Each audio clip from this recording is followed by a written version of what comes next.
Why the Microsoft 365 Office app is not working properly? Today we will discuss the complete details. Don't skip the video, watch the full video. Hello guys, and welcome back to my YouTube channel Shaem Tech BD. Today I will discuss how to fix Microsoft 365 Office app crashes every time when I open any word.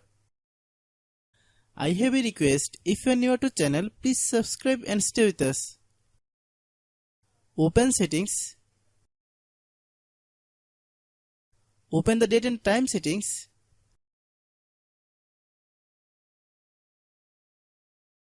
Tap set time automatically to reset time to whatever location you are currently at.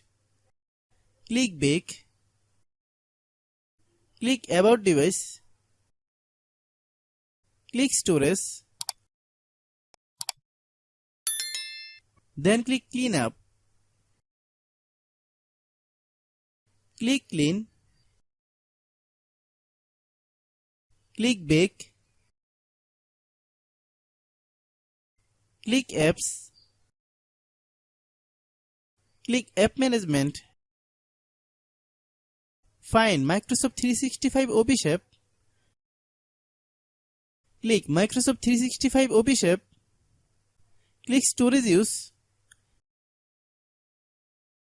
Click clear cache. Then click clear data. If you clear data, you will need to relog into your account. Then click delete. Then open Google Play Store. Then search Microsoft 365 Office app. Click Microsoft 365 Office app. If you get any update, please update. Hope your issue is resolved. If anyone still has problem, it might be server problem. Please try again after a while. Hope you understand. I have a request, if you are new to channel, please subscribe and stay with us. By watching my tutorial for more tech videos, you can subscribe.